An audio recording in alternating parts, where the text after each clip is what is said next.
Hello, part 3. This is the main event at Royal Rumble 1990 review by Wrestling Reflections with Zachary Batty and Bill McConnell.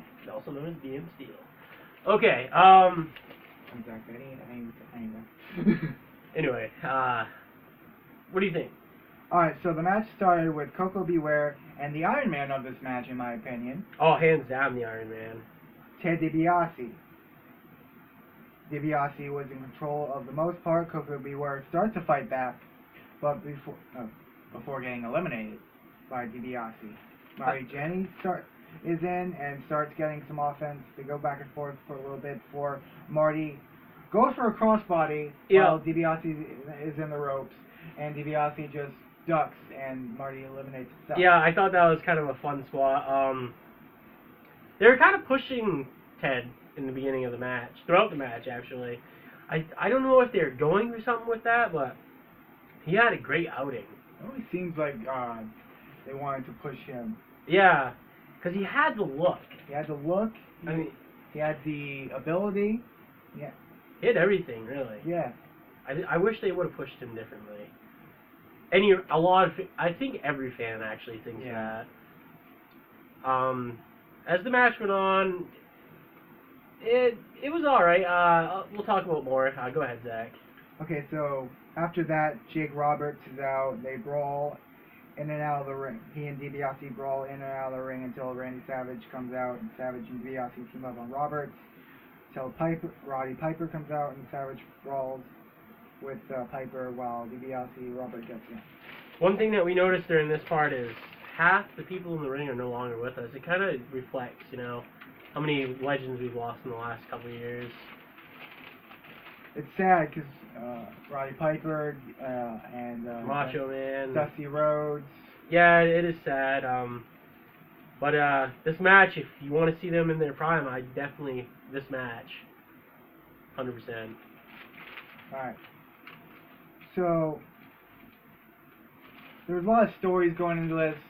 Demolition, battling Andre the Giant and Haku, who were tag team champions. Yep, they were the tag team champions called the Colossal Connection. I thought they meshed well as a tag team, because you got Andre at 7'2" and like 400, 500 pounds, and Haku is just he's a very athletic big guy. I mean, they put that storyline in there. They put Roddy Piper and Bad News Allen or Brown in there. Bad News Brown. Bad News Brown. They really were putting the storylines in the Royal Rumble match, which it's telling a story. Yeah. And I love how they did that there.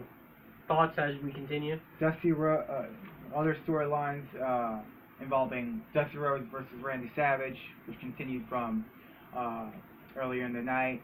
Yep. But the main thing was the Intercontinental Champion Ultimate Warrior versus WWF Champion Hulk Hogan. Right. That standoff with the two Titans, the two champions, who later went on to battle in the Ultimate Challenge at WrestleMania 6 that year. And the first ever title match in WWF history. I thought they did this spot well. They did the got in each other's face spot, and they locked up first, and no one moved. So they did the typical try to push each other around. Then they did a crisscross, which I always never got. I never understood that. No, I never understand that. When two wrestlers are face to face, and they're like, okay, you go this way, I go that way. Yeah. And they bounce off the ropes. Across the ring. And then a guy that's bigger than both of them comes in and breaks it up a lot. Barbarian. He's just a monster. They didn't push him right either, but it's hard to push a guy like that, I think. He has the size. Not ability, though. Like, he was good for tag teaming, but... Not good for wrestling. No. And tag teaming, you can hide that kind of thing with a partner. Yeah. Partner. I mean, he's kind of like, I hate to say this, he was kind of like, not Braun Strowman, but kind of. Like, he can work, but Braun's a better worker, but, you know what I'm trying. That's one thing we noticed about this. Maybe he couldn't talk much. Yeah. Everyone in this Rumble match seemed to be, like, the size of Braun Strowman. Like, everyone was just big back then. Yeah. Well, not everyone. Shawn Michaels. Oh, yeah, Marty Jannetty. Marty Jannetty. Jake the Snake. Yeah. DiBiase. But there was, like, what was there, like 3 guys that were 7 feet tall? Okay, so it was Andre the Giant, Earthquake, and One Man Gang. One-Man or Gang. Team at the time. or Akeem, yeah. That just shows you how big the guys in the WWE were at the time, WWF. I mean, Vince McMahon really did it was the land of the Giants, no doubt about it. But as we continue the end of the match, there was a who's who of wrestling in there at the end. It was Ravishing Rick Rude, Mr. Perfect, and Hulk Hogan. Ultimate Warrior. And the Ultimate Warrior at the end. I believe Rick Rude got the Ultimate Warrior out. Was that it? It was Rick Rude and I believe it was Earthquake. Earthquake, that's right. No, the Barbarian. Barbarian, it was Barbarian. Barbarian trying to eliminate the Ultimate Warrior. Yeah. Almost getting it. But it was Hulk Hogan who knocked Kind of into cheat all, shot. knocked into all of them, which got Ultimate Warrior Right. out, which brought Ultimate Warrior back in because he was pissed off and he attacked Rick Rude and Barbarian for storming off into the back. Yep. Mr. Perfect comes in at number 30, and he does all right. But I think this is another thing that means that I think they always wanted to push Mr. Perfect, but they never really got him where they wanted him. He didn't have the right size at the time. No. Apparently. No, he didn't, because he was big and all, but he didn't have the look. He had the skills, but didn't have the look. He had a great.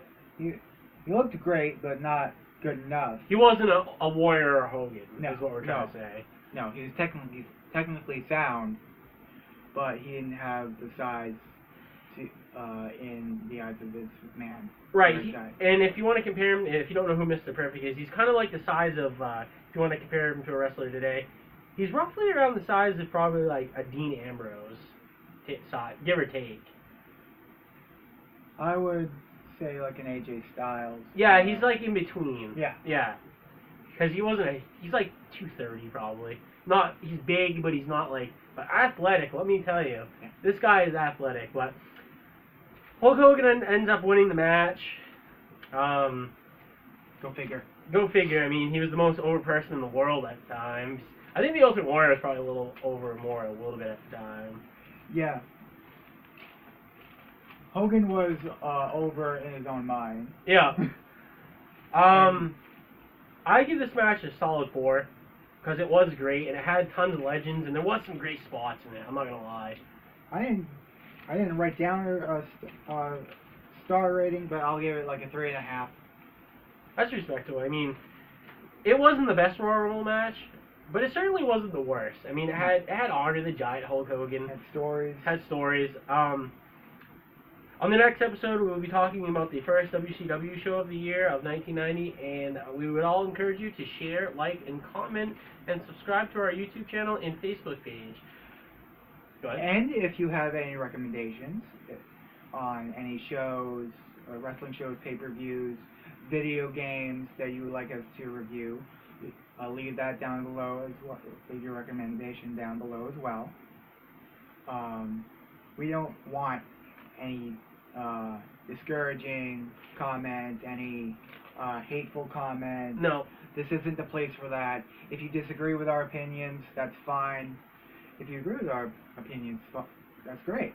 Cool. Just keep your hateful words to yourself. And another thing is, we should be doing about, 2 videos a week probably, give or take? Yeah. So feel free to, anything that you want us to review wrestling-wise, we will most likely do it. So, I'm Neil McKennell, and for Zach Batty, I'd like to say thank you for watching the first episode. Ciao.